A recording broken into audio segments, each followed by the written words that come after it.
Malin Kundang. Pada zaman dahulu, di sebuah perkampungan nelayan pantai air manis di daerah Padang, Sumatera Barat, hiduplah seorang janda bernama Mande Rubaya bersama anak lakinya yang bernama Malin Kundang. Mande Rubaya sudah tua. Ia hanya mampu bekerja sebagai penjual kue untuk mencukupi kebutuhan ia dan anak tunggalnya. Suatu hari, Malin jatuh sakit parah. Lalu ibunya merawatnya dan Malin sembuh. Tetapi sekarang ibu Malin lebih memperhatikan kesehatan Malin. Kini, Malin sudah dewasa. Ia meminta izin kepada ibunya untuk pergi merantau ke kota. Karena saat itu sedang ada kapal besar merapat di pantai air manis. Jangan, Malin, ibu takut terjadi sesuatu padamu. Tetaplah saja di sini, tenang ibu. Ibu, maaf, jangan terjadi apa-apa dengan ibu. Kami kesempatan bu, waktu itu setiap tahun ada kapal besar yang lewat di pantai ini. Aku ingin mengubah nasib kita bu, izinkanlah. Baiklah, ibu izinkan. Cepatlah kembali. Ibu akan selalu menunggumu, nak. Meski dengan berat hati, akhirnya Mande Rubaya mengizinkan anaknya pergi. Setelah itu, berangkatlah Malin Kundang ke tanah rantau meninggalkan ibunya sendirian.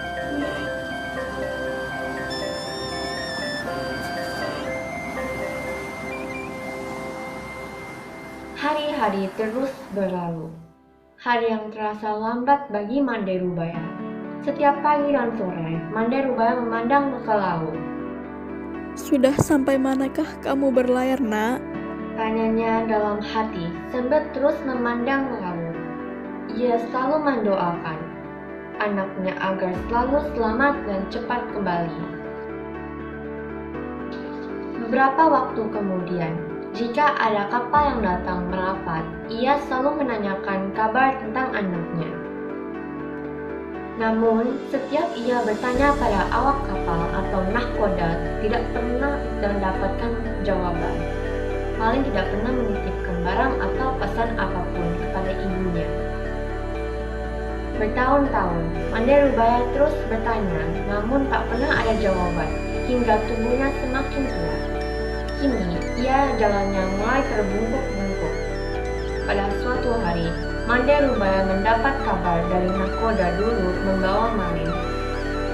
Nahkoda itu memberi kabar bahagia pada Mande Rubaya. Malin, cepatlah pulang kemari, nak. Ibu sudah tua, Malin. Kapan kau pulang? Rintihnya ibu setiap malam. Ia yakin anaknya pasti datang. Benar saja, tak beberapa lama kemudian, di suatu hari yang cerah, dari kejauhan tampak sebuah kapal yang berlayar menuju pantai. Orang-orang kampung berkumpul. Mereka mengira kapal itu milik seorang sultan atau seorang pangeran. Mande Rubaya amat gembira mendengar hal itu.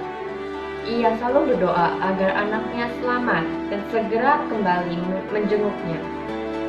Sinar keceriaan mulai mengantinya kembali.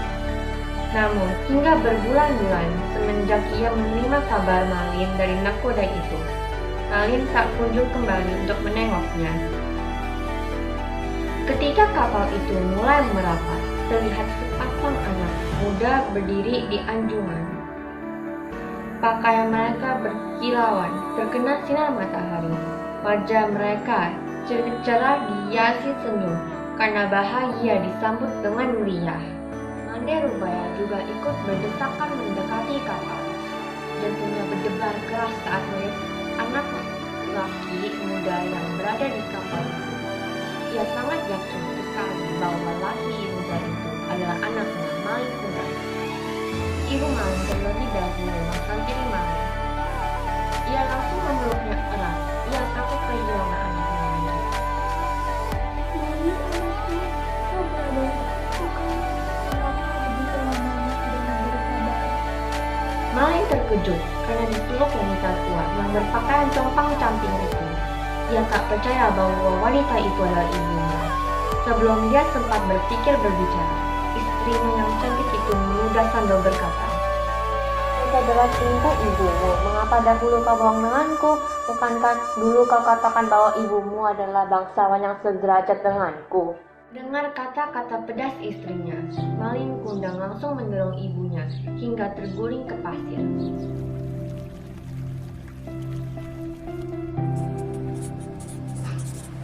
Wanita gila, aku bukan anakmu. Malin anakku, aku ini ibumu nak. Mengapa kau jadi seperti ini nak? Malin Kundang tidak memperdulikan perkataan ibunya. Dia tidak akan mengampuni ibunya. Dia malu kepada istrinya. Ya, wanita itu berselut hendak memeluk kakinya. Malin menendangnya sambil berkata, Hai wanita gila, ibuku tidak seperti engkau. Kotor. wanita tua itu terkapar di pasir, menangis dan sakit hati. Orang-orang yang melihatnya ikut terpana dan kemudian pulang ke rumah masing-masing. Mande rupanya pingsan dan terbaring sendiri. Ketika ia sadar, pantai air manis sudah sepi. Dilihatnya kapal Malin semakin jauh. Ia tak menyangka Malin yang dulu disayangi tega berbuat demikian. Hatinya perih dan sakit.